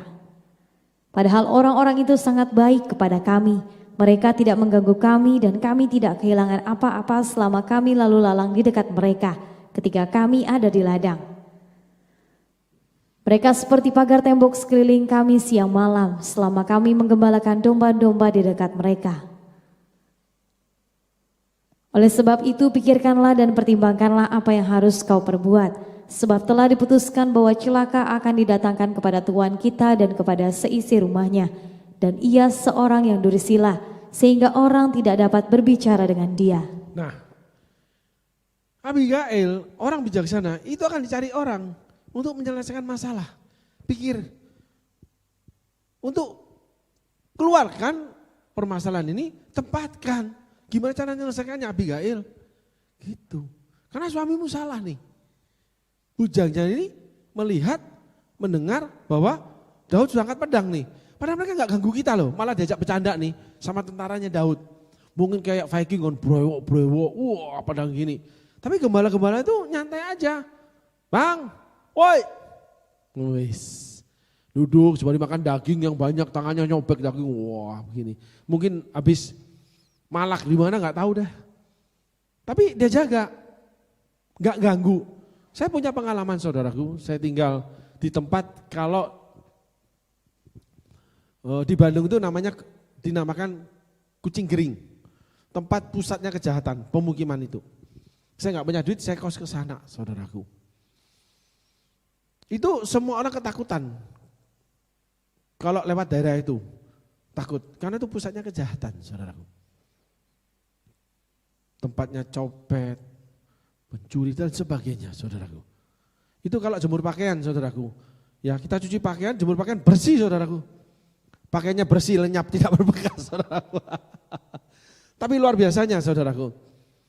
Istri saya ini tidur, Terus ada bangun tidur ada tapak kaki masuk, beberapa bekas tapak kaki itu. Enggak ada barang yang hilang. Saudaraku. Tuhan lindungi, enggak. Karena enggak ada barang yang bisa dihilangkan. Barang butut semua. Penjahat aja lihat itu muntah, lihat barang saya. Gitu. Tapi Tuhan enggak pernah muntah saat itu saudara. Proses yang luar biasa saudara saya ini. Gitu. Bayangin, lemari saya itu kantongan kresek. Jadi tembok yang dari gypsum itu, ya itu saya pakuin, beli paku, gitu ya, seon untuk dikantongi kresek untuk nyimpen barang. Lemari pakaian itu koper besar, tapi yang bentuk travel bag itu di sana. Ranjang itu susun 2 saudaraku, 1 tinggi 1 bawah. Terus temboknya itu hijau, karena sebelahnya kamar mandi di sebelah belakang, orang belakang. Anak saya tidur selalu batuk. Terus kalau mau tidur semprot anti serangga, ya obat nyamuk dan sebagainya, itu keluar itu seperti gini, binatang itu. Saya tinggal di sana karena murah, nggak bisa beli. Sementara istri saya masak, ya itu sementara di sebelah berjarak kurang lebih 80 cm lah paling jauh. Itu sementara saya juga memasak. Jadi gimana Mi? Jadi terus gimana? Sebenarnya isinya sereng gitu. Kalau kami masuk dari bagian ini, buka pintu tuh, itu bau semerbak. Kenapa? Karena buangan air itu masuk ke selokan. Nah, selokan ini baunya karena tertutup masuk ke buangan air kita. Jadi kalau ditutup nggak ada sirkulasi udara karena memang nggak ada tembus belakang, itu baunya luar biasa, saudaraku. Tapi saya keluar masuk, enggak ada satu kali pun dijahatin, ditengok juga enggak. Jadi kalau masuk kelihatan mereka duduk atau apapun, saya enggak mengerti sana mereka di dalam gelap atau apa, mereka pakai gelas-gelas kecil toh, pakai kantongan plastik putih itu toh, tuangin toh. Saya tahu itu minum. Mari ngerokok, ada yang main domino sebagainya. Punten, mangga. Nah, karena tahu saya itu penghuni. Jadi orang itu menerima ketika kita itu berada di tengah-tengah mereka. Padahal saya bukan di antara mereka yang enggak pernah minum. Betapa bijaksananya orang-orang yang peminum, copet dan sebagainya. Dunia kejahatan itu punya kebijaksanaan sendiri, saudaraku. Alangkah sayangnya kalau kita itu tidak belajar bijaksana. Di mana mereka bicara gini, kalau kencing jangan di kampung halaman sendiri. Jadi mereka itu melakukan kejahatan di lain sana loh, di luar sana. Bukan di daerah mereka, nggak mau mereka. Tapi kalau ada yang masuk, bikin kejahatan mereka, dihabisin sama mereka. Nggak menghormati mereka. Gitu. Daud tidak bijaksana, saudaraku. Dia serbu Nabal. Yuk kita belajar ayat selanjutnya. Lalu segeralah Abigail mengambil 200 roti, 2 buyung anggur, 5 domba yang telah diolah, 5 sukat berti gandum, 100 buah kue kismis dan 200 kue arah. Dimuatnya lah semuanya ke atas keledai. Lalu berkata kepada bujang-bujangnya, berjalanlah mendahului aku segera menyusul kamu. Tetapi Nabal suaminya tidaklah diberitahunya. Ketika perempuan itu dengan menunggang keledainya turun dengan terlindung oleh gunung, tampaklah Daud dan orang-orangnya turun ke arahnya, dan perempuan itu bertemu dengan mereka. Daud tadinya telah berkata, sia-sialah aku melindungi segala kepunyaan orang ini di padang gurun, sehingga tidak ada sesuatu pun yang hilang dari segala kepunyaannya. Ia membalas kebaikanku dengan kejahatan. Tuh, Daud itu berdarah panas, saudaraku. Sama dengan namanya Goliat, nggak bijaksana dia ini. Kirim orang, nggak diberi, percuma, rampas, sikat, gitu. Tapi dia ketemu dengan perempuan bijaksana.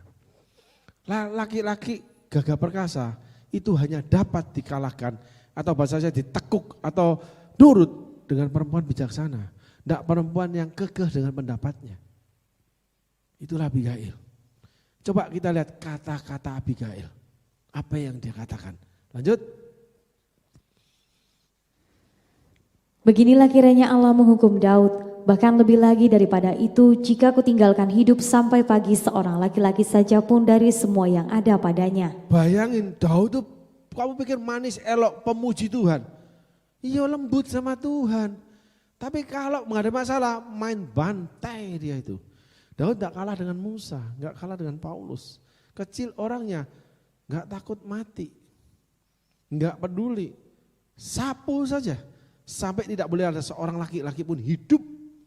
Marah dia. Setengah tahun aku lindungi, sekian tahun aku lindungi. Gak kehilangan apapun. Kurang ajar nih orang. Nantangin gua nih, gua libas loh. Nah, keperkasaan Daud, kekasaran Daud itu membuat dia jatuh cinta dengan Abigail. Jadi kita lihat kata-kata Daud tentang Abigail.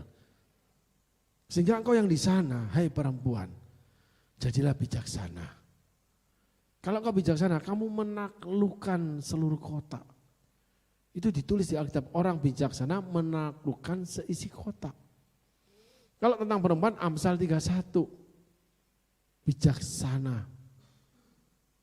Ajar kami Tuhan menghitung hari-hari, agar kami beroleh hati bijaksana. Wis, hai, tanpa song leader lewat 2 bait. Tadinya cuma 1 kata nih, lumayan. Nadanya nggak salah kan? Nggak salah. Nggak pernah bener deh di depan orang pandai. Aku jadi bijaksana. Oh iya. Lanjut baca ayatnya saudaraku. Ketika Abigail melihat Daud, segeralah ia turun dari atas keledainya, lalu sujud menyembah di depan Daud dengan mukanya sampai ke tanah. Bayangin, istri orang kaya nih, datang aja pakai keledai loh. Nggak pakai onta, kalau Timur Tengah onta itu paling mahal. Kendaraan paling mahal itu onta. Bayangin, naik keledai, sujud menyembah. Istri orang kaya, hai istri sih, kalau kamu kaya karena suami, belajar tuh dari Abigail. Bijaksana sekali dan menghormati laki-laki. Enggak terus kepalamu gede, pintu aja enggak bisa lewat suamimu itu nanti. Diinjek-injek sama kamu nih. Pokoknya harus diturutin. Hilang suamimu itu. Kena perempuan bijaksana. Daud ambil Abigail. Karena dia terkesan dengan bijaksanaan Abigail. Bukan karena kecantikan. Daud bicara seperti itu. Yuk lanjut. Ia sujud pada kaki Daud serta berkata, "Aku sajalah ya Tuanku yang menanggung kesalahan itu. Izinkanlah hambamu ini berbicara kepadamu dan dengarkanlah perkataan hambamu ini." Tuh lihat. Ia sujud pada kaki Daud, bayangin istri orang kaya itu. Mana ada sekarang istri-istri, ibu-ibu, ya kalau udah kaya, mana ada rendah hati sama suami. Paling jauh cuma nangis aja depan suami. Enggak akan meluluhkan hati suamimu. Suamimu terpikat pada perempuan bijaksana. Ia sujud pada kaki Daud setelah berkata, "Aku sajalah ya Tuanku yang menanggung kesalahan itu. Izinkanlah hambamu menanggung kesalahan, izinkan hambamu ini berbicara kepadamu dan dengarkanlah perkataan hambamu ini." Bijaksana itu rendah hati, bray. Nggak ngotot, dolak-dalik, ngelawan, berbantar perkataan pasangan atau suami. Itu rendah hati. Ya udah, ayo mau apa? Ayo aku ikut. Itu melulu lantakan hati, macan pun itu langsung jadi ampela saudaraku. Benar itu. Nurut banget sih kamu. Gak bisa, pokoknya aku harus pergi. Kamu gak pergi ya sudah, buset. Ih, macan betina ternyata sekarang. Gile lu. Itu yang rontok cinta suamimu. Mahkotanya yang hilang di depan orang lagi. Sering gak kamu lakukan itu? Berbantar suami di depan orang. Terus suamimu ngalah. Suamimu itu menjadi bukan yang namanya harimau atau singa. Jadi kucing dia, meong itu nanti sama kamu. "Ma, hayo lah ma, aku mau." Nah. "Mama, kenapa kamu gitu? Pasti ada yang lain." Sendiri nangis, ngucur. Ih, kucing meong. Ya, enggak. Tutup pintu, kunci, mati lampu. Perkosa, lebih ini sendiri. Yang penting jangan KDRT. Kalau diperkosa kan enggak apa-apa. Enggak ada bekas luka legam. Nah, udah beres. Gitu. Halo. Enggak nangis. Amin, saudaraku. Istri juga sama, enggak mau perkosa. Nggak mau lagi, tetap nggak mau diperkosa, potong, pasti mau dia. Nggak ada modal ya kalau udah dipotong. Kegagalan laki-laki kalah dengan yang namanya kebijaksanaan wanita. Potong saja, pasti dia mau. Ya udahlah. Lanjut saudaraku. Janganlah kiranya Tuanku mengindahkan Nabal orang yang durhaka itu, sebab seperti namanya demikianlah ia. Nabal namanya dan bebal orangnya. Tetapi aku hambamu ini tidak melihat orang-orang yang Tuanku suruh. Oleh sebab itu Tuanku, demi Tuhan yang hidup dan demi hidupmu yang dicegah Tuhan daripada melakukan hutang darah dan daripada bertindak sendiri dalam mencari keadilan, biarlah menjadi sama seperti Nabal musuhmu dan orang yang bermaksud jahat terhadap Tuanku. Coba, Abigail tahu kalau Daud ini kok ada suara musik ya, gambus kecapi di padang belantara sana, padang gurun. Oh itu ada orang-orang itu preman tuh, nyanyi-nyanyi mereka. Karena Daud suka memuji Tuhan. Bila roh Allah ada di dalamku, mabok lagi. Itu sudah orangnya Daud, kacau semua. Sembari minum-minum gitu. Daud main kecapi dia. Gitu. Coba bayangin saudaraku. Abigail teringat kesukaan Daud Allahnya, dia sebut Allahnya. Daud. Bijaksana banget dia mengingatkan Daud untuk dosa yang mestinya nanti dia lakukan loh. Jangan-jangan itu dosa, hai Tuanku. Gitu. Sembari sujud menyembah di bawah kaki.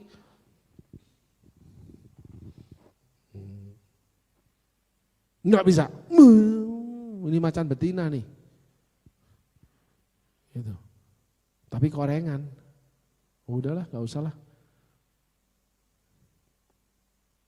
Persoalan namanya rumah tangga atau hubungan laki dan wanita selalu bermasalah ketika kena bijaksana.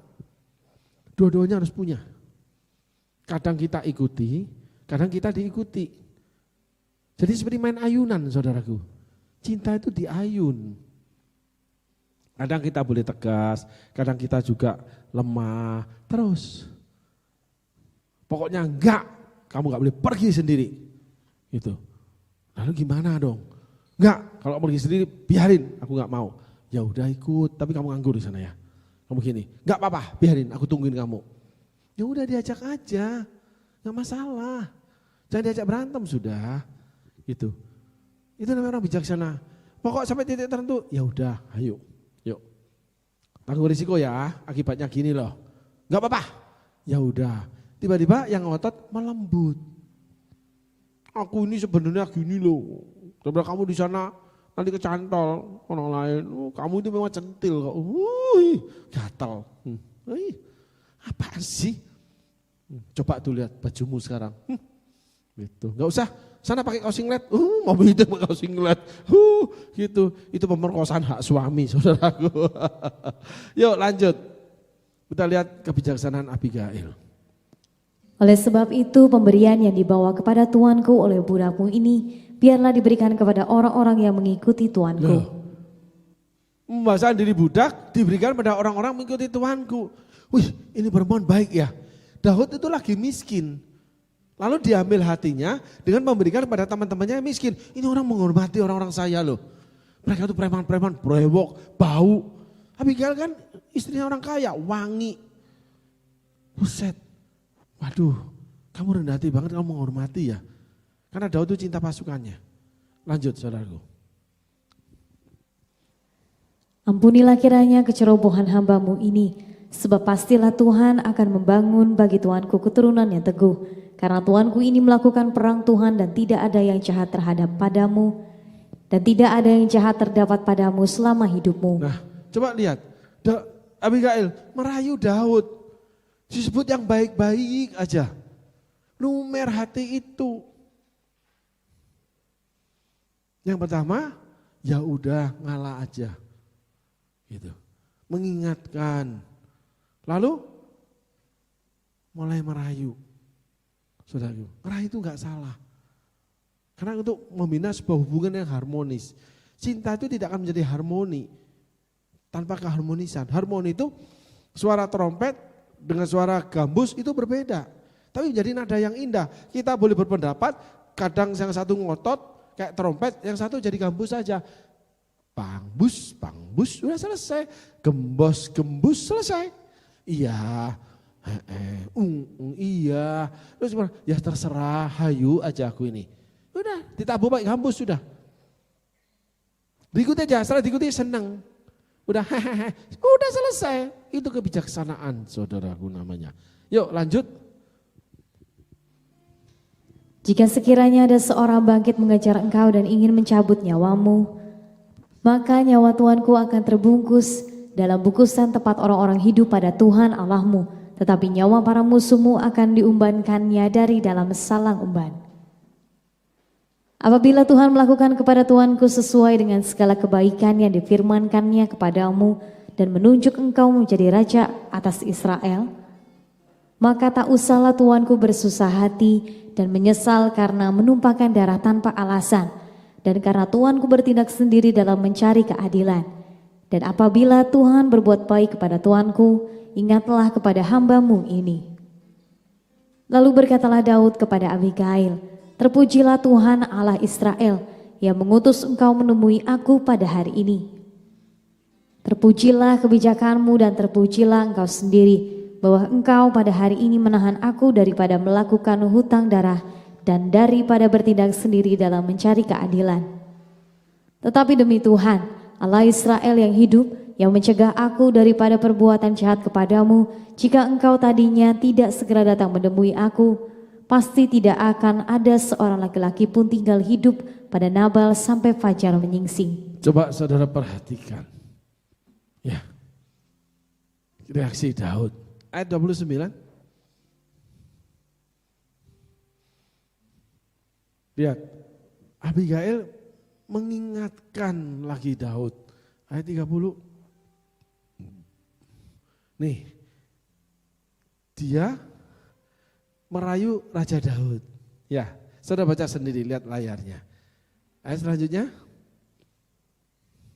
Nah, dia mulai menghiburkan Raja Daud. Calon istri itu begitu. Ayat 32. Tuh lihat reaksi Daud. Ayat 33. Terpujilah kebijakanmu dan terpujilah engkau sendiri. Ayat 34.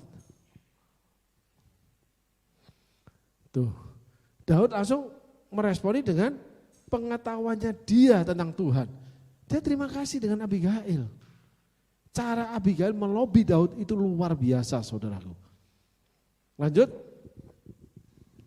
Lalu Daud menerima dari perempuan itu apa yang dibawanya untuk dia dan berkata kepadanya, pulanglah dengan selamat ke rumahmu. Lihatlah aku mendengarkan perkataanmu dan menerima permintaanmu dengan baik. Sampailah Abigail kepada Nabal dan tampaklah Nabal mengadakan perjamuan di rumahnya, seperti perjamuan raja-raja. Nabal riang gembira dan mabuk sekali, sebab itu tidaklah diceritakan perempuan itu sepatah kata pun kepadanya sampai fajar menyingsing. Tuh lihat Abigail, lihat suami lagi puyeng nih, nggak ngajak berantem, nggak cerita yang nggak penting diceritakan, nggak peduli, yang penting aku ini cerita. Suami itu bukan tempat sampah untuk kamu bercerita, istri itu bukan tempat sampah untuk kamu curhat atau bercerita. Kecuali dia mau, kamu ada apa? Coba cerita sama aku, barangkali aku bisa, atau enggak kamu biar lega. Dirayu, dipegang, dielus, dicelup, dijilatin, lalu dimasukkan makan Oreo. Kan gitu saudaraku. Loh iya, ada seseorang istri orang kaya yang cerita kepada temennya, nah anak temennya cerita sama saya, dia ikut dengerin. Lu tahu enggak?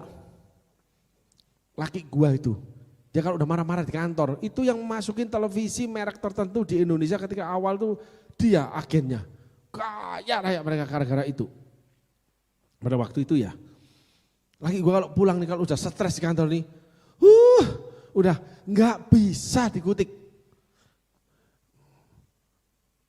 Lalu terus gampang.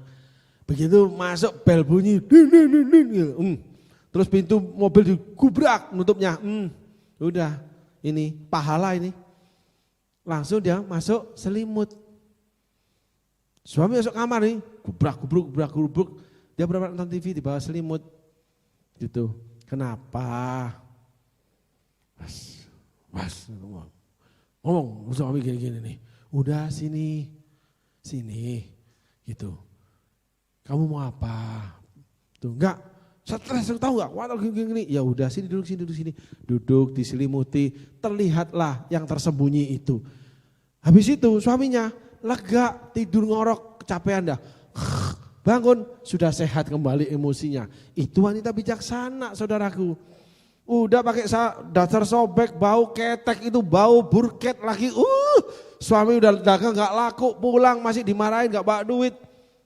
Lama-lama lu yang jadiin fried chicken, diparang malah laki lu. Ya, saudara. Yang pinter, bijaksana itu pinter, saudaraku. Ibu ini pinter, bukan Kristen. Langsung masuk ke bawah selimut, semprot sana, semprot sini sudah. Gitu. Suami masuk kamarnya gede, orang kaya memang, saudaraku.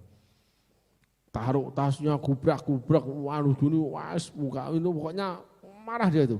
Duduk di kursi gini, kenapa? Ngomong, udah sini sebentar sini. Gitu. So, ngomong sini, aku kurang dengar, pura-puranya gitu. Lembut banget. Sini loh, gini itu. Udah ditutupi selimut, nampaklah di balik selimut. Selesai sudah suaminya. Enggak mudah. Kenapa? Karena saya punya cerita. Seorang ibu cerita nih sama kakak saya perempuan. Saya ada, saudaraku. Tahu enggak kamu? Suamiku itu 2 minggu pergi tuh. Dia proyek di daerah tertentu, terus dia balik ke rumah. Pulang nih, naruh tasnya itu. Langsung aku diseret ke kamar. Aku tuh nangis, tahu enggak? Emang aku ini tong sampah, emang aku nih WC. Enggak naruh hormat sama sekali. Menurut saya itu keliru ya, saudaraku. Berarti suaminya ini kebelet sampai 2 minggu. Sehingga yang dicari istrinya. Itu yang benar. Kalau dia sudah selesaikan di tempat lain, dia pulang, "Pak, mau di end ibu-ibu itu. Pelajari dia di sana ngapain?" Gitu. Masa suamimu pakai sampo? Kan gak mungkin. Punya duit lagi. Ya toh. Halo. Sanslik mencuci sendiri gitu. Lanjut.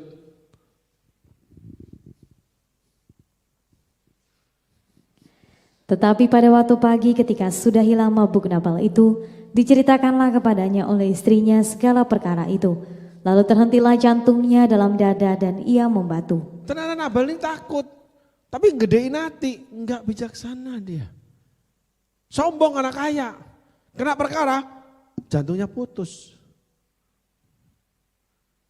Lalu apa yang terjadi dengan Abigail? Lanjut.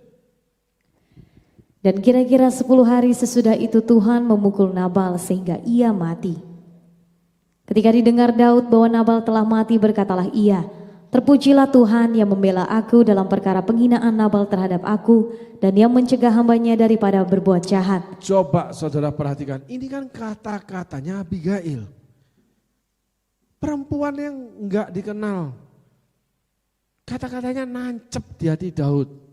Gimana Daud enggak cari Abigail? Gimana Mika itu menghina dia? Itulah pernikahan Daud dengan Abigail. Daud sangat terkesan dengan Abigail. Lanjut. Tuhan telah membalikan kejahatan Nabal ke atas kepalanya sendiri. Tuh. Semua itu dari perkataan Abigail. Yang enggak menyembah Tuhan loh. Daud itu orang cinta Tuhan. Baca tahu Tuhan lah. Dia terkesan dengan namanya Abigail. Abigail bicara tentang Tuhannya Daud. Bijaksana sekali saudara. Penting kebijaksanaan itu, terutama bagi seorang wanita. Lanjut. Kemudian Daud menyuruh orang untuk berbicara dengan Abigail tentang mengambil dia menjadi istrinya. Para hamba Daud datang kepada Abigail di Karmel dan berkata kepadanya demikian. Daud menyuruh kami kepadamu untuk mengambil engkau menjadi istrinya. Gila. Blind, buta Daud ini. Karena melihat kelebihan Abigail. Love is blind terjadi sama Daud. Baru 10 hari ini diminta dikawin sama Daud. Memang gelok Daud itu, preman dia tuh.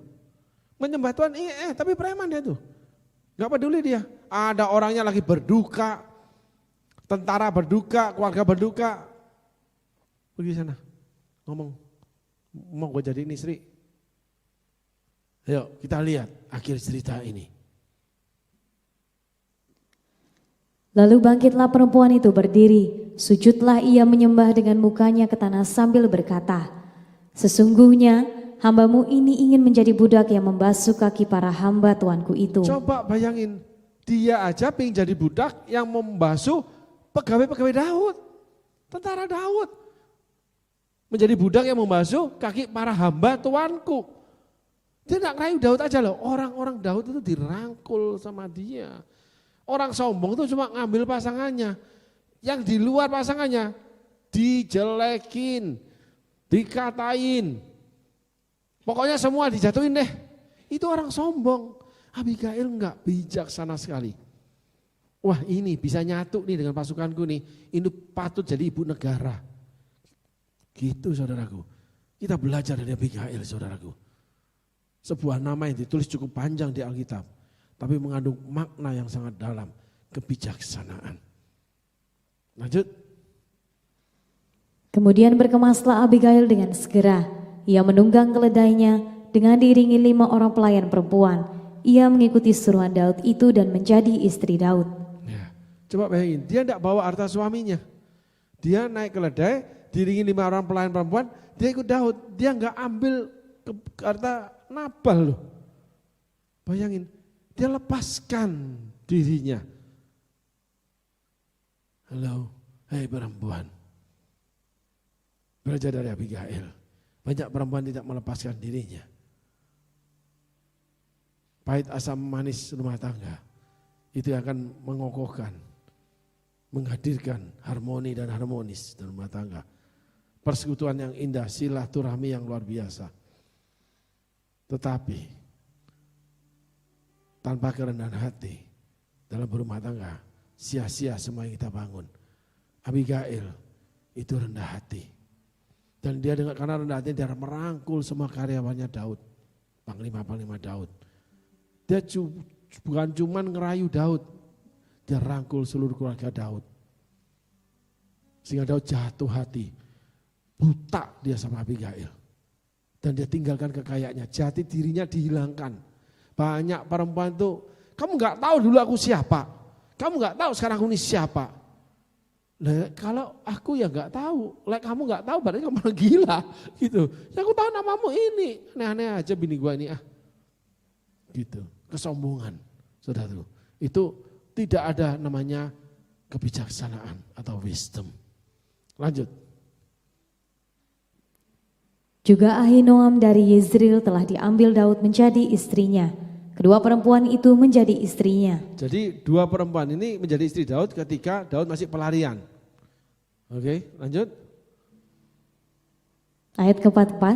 Tetapi Saul telah memberikan Mikal anaknya perempuan istri Daud kepada Palti bin Lais yang dari Galim itu. Nah, ketika Daud lari, istrinya Daud diberikan kepada orang lain sama Saul. Saul itu baik kelihatannya ya. Enggak karuan Saul itu saudaraku. Hingga hari ini kita belajar. Ya, kalau besok saya bawain Abraham, hari ini yang terakhir saya bawain Daud. Bagaimana Daud ini diingatkan oleh Abigail. Dan Daud ini akhirnya mengalami cinta yang buta terhadap Abigail. Karena Abigail itu punya kebijaksanaan, punya kerendahan hati. Sehingga dia menerima seluruh apa adanya Daud, termasuk sekeliling Daud. Membuat Daud itu nyaman sama Abigail. Banyak sekali rumah tangga hancur karena tidak menerima sekeliling pasangannya. Protes. Lalu tidak bisa ketemu yang namanya harmoni. Cinta itu kan menjadi surut. Bukan karena pertobatan, karena menuntut. Kamu harus menjadi seperti saya. Kamu harus ikut kemauan saya. Tidak dicari win-win solution. Atau ya udah aku ikutin kamu dulu. Nanti aku lihat hasilnya baik enggak. Maka Daud ketika Nabal mati 10 hari sudah diambil nih Abigail. Daud mengalami cinta yang buta. Hati-hati ibu-ibu. Kalau Anda tidak punya wisdom seperti Abigail yang disertai rendah hati dengan menerima seluruh keberadaan seseorang yang sudah menjadi pasangan hidup Anda atau yang Anda cintai ingin menikah, Anda akan kehilangan cinta itu. Cinta itu akan hancur.